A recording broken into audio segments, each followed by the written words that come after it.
quelqu'un t'a critiqué aujourd'hui. Allez, à vous. Bienvenue dans cette nouvelle exploration. Aujourd'hui, on s'attaque à un sujet absolument fascinant. Un mécanisme qui tire littéralement les ficelles de nos vies dans l'ombre. L'ego. Attention, on ne va pas parler de la version simplifiée des magazines de psychologie de comptoir. On va vraiment creuser les racines philosophiques et psychologiques pour comprendre ce qui se passe là, juste à l'intérieur de notre tête. Imagine la scène.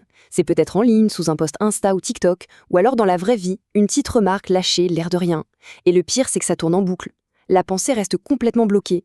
Mais pourquoi un simple mot d'un parfait inconnu peut ruiner toute une journée? Pourquoi on s'obstine parfois à continuer une dispute alors qu'au fond, on sait pertinemment qu'on a tort? Eh bien, le coupable se cache dans l'ombre, et c'est lui, notre cher ego. Section 1. L'illusion que l'on prend pour soi. L'ego, d'un point de vue philosophique, ce n'est pas juste de l'arrogance ou le fait d'avoir la grosse tête. C'est une image, un personnage qu'on a construit année après année. Le vrai piège dans tout ça, c'est de croire que ce personnage, c'est notre véritable nature. Donc au programme, pour comprendre tout ça, on va d'abord voir ce que l'ego est vraiment, ensuite comment il nous contrôle au quotidien, ce que les grands philosophes en ont dit, et le plus important, comment réussir à s'en libérer. On passe à Descartes et le fameux « moi pensant ». Faisons un petit saut dans le temps. Au XVIIe siècle, René Descartes décide d'un truc fou. Douter d'absolument tout, ses sens, la réalité du monde, littéralement tout pourrait être une immense illusion. Mais au bout de ce doute extrême, il trouve une certitude absolue. S'il doute, c'est qu'il pense. Et s'il pense, c'est qu'il existe. C'est le fameux « je pense, donc je suis ». Bon, il prouve qu'un moi existe, d'accord, mais pas ce qu'il y a dedans. Et c'est là que le philosophe écossais David Hume débarque avec une contre-attaque géniale. Hume, il compare notre esprit à un théâtre vide. Quand on observe vraiment ce qui se passe à l'intérieur de nous, on ne trouve jamais un moi fixe et stable. On trouve plutôt une émotion de tristesse, puis de la joie, un souvenir qui passe, des perceptions qui défilent comme des acteurs sur une scène. Mais le théâtre en lui-même, il est vide. Donc pour Hume, ce fameux moi, c'est une illusion totale, juste un faisceau de perceptions qui s'enchaînent.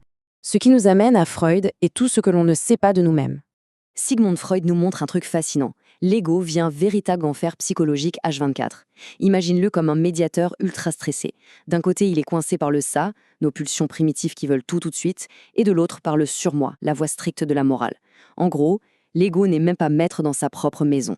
Et ce qui est dingue avec la psychologie moderne qui en découle, c'est cette distinction cruciale entre le moi idéal et le moi réel. Le moi idéal, c'est cette image parfaite, sans aucun défaut que l'ego veut désespérément atteindre. Le moi réel, c'est qui on est vraiment, avec nos failles. Et le gouffre énorme entre les deux génère une anxiété massive. C'est exactement ça qui nourrit le fameux syndrome de l'imposteur. Tu réussis un super projet, on te félicite, mais ton ego n'arrive pas à l'intégrer. Tu te dis en boucle, ils vont se rendre compte que je ne suis pas à la hauteur. Tout simplement parce que l'ego refuse d'accepter la réalité de ses propres imperfections. Et pour survivre à cette angoisse terrible, l'ego va carrément nous mentir en temps réel. C'est ce qu'on appelle les mécanismes de défense. Prends le déni par exemple. C'est le fait de refuser de voir une réalité trop inconfortable. Genre, moi, ressentir de la jalousie pour la réussite des autres, mais pas du tout. Mensonge. Ensuite, il y a la projection, super redoutable celle-là. Ça consiste à balancer ses propres défauts sur quelqu'un d'autre. Non mais ce n'est pas moi qui suis agressif, c'est l'autre qui m'écherche.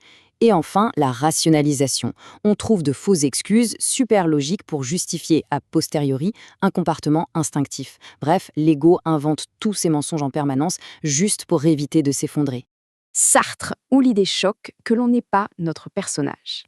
Pour Jean-Paul Sartre, grande figure de l'existentialisme, l'ego n'est absolument pas une espèce de nature profonde enfouie à l'intérieur de nous. C'est juste un objet qu'on a fabriqué en regardant dans le rétroviseur de notre passé. Et là, il introduit un concept marquant, la mauvaise foi. Sartre prend l'exemple super connu d'un garçon de café. Ses gestes sont un peu trop précis, sa voix est un peu trop théâtrale. Pourquoi? Parce qu'il joue à être un garçon de café. Il s'enferme dans un rôle. Pour Sartre, quand on lâche des phrases du genre « Oh de toute façon, je suis comme ça, je ne peux pas changer, c'est mon caractère », c'est le mensonge ultime. C'est ça la mauvaise foi. C'est l'ego qui cherche une excuse en or pour fuir notre propre liberté. Parce qu'en réalité, nous sommes une liberté totale de choisir qui nous voulons être, là, dans la seconde qui suit. Alors quels sont les signes que l'ego prend le contrôle? Bon, quittons un peu la théorie pour regarder notre quotidien, parce qu'on est tous dans le même bateau. Premier symptôme très clair, l'impossibilité de lâcher l'affaire dans une dispute. Ce n'est pas la logique qui pousse à continuer de crier, c'est l'ego. Pour lui, avoir tort équivaut à une menace mortelle. Il doit gagner pour survivre. On retrouve aussi, comme on vient de le voir, le syndrome de l'imposteur, cette incapacité totale à accepter la réalité d'un succès. Et le plus flagrant, cette soif inétanchable de validation externe. Vu que l'ego n'a pas de substance propre, il a désespérément besoin que les autres lui confirment son existence pour rester en vie. Et d'ailleurs, l'usine moderne à fabriquer de Lego, ce sont bien sûr les réseaux sociaux. Passer 30 minutes à choisir le bon filtre, ce n'est pas partager sa vraie personnalité, c'est créer une construction numérique ultra calibrée pour maximiser la validation de Lego. Chaque like déclenche un shot de dopamine dans le cerveau. On devient littéralement notre propre responsable marketing. Le vrai danger, c'est que plus le fossé se creuse entre cette identité numérique toute parfaite et notre moi réel, plus on génère de l'anxiété et un sentiment de déconnexion. On finit par se perdre dans sa propre image. La grande question maintenant, c'est peut-on se libérer? Vu comme ça, le constat a l'air un peu sombre, mais rassure-toi, il y a des solutions. La vraie clé, elle réside dans une petite nuance très importante. Le but n'est surtout pas de tuer l'ego. Avoir un ego, c'est sain, c'est tout à fait normal, c'est ce qui nous permet d'avoir une identité cohérente tous les jours. Le danger toxique, c'est d'être son ego. C'est de s'identifier à 100% à cette image et de sortir les crocs pour la défendre férocement. Ce que nous apprennent les philosophies d'inspiration bouddhiste, c'est d'observer nos pensées sans s'y attacher. La vraie libération, c'est d'être capable de faire un pas de côté et de se dire intérieurement « Tiens, c'est marrant, voilà mon ego qui est en train de se vexer pour une petite remarque ». On ne se bat pas contre lui, on se contente de l'observer à distance. Ce qu'il faut retenir de tout ça. Allez, on se fait un récap ultra rapide des 5 piliers à mémoriser. 1. L'ego n'est pas ce que nous sommes, c'est juste une image fabriquée. 2. Des cartes à prouver qu'un moi existe grâce au doute. 3. Hume a rétorqué que ce moi stable est en fait une illusion psychologique. 4. Freud a démontré que l'ego ment et utilise des défenses comme le déni pour se protéger. Et 5. Sartre rappelle que l'ego, c'est de la mauvaise foi et qu'on est libre d'être qui on veut par nos choix présents.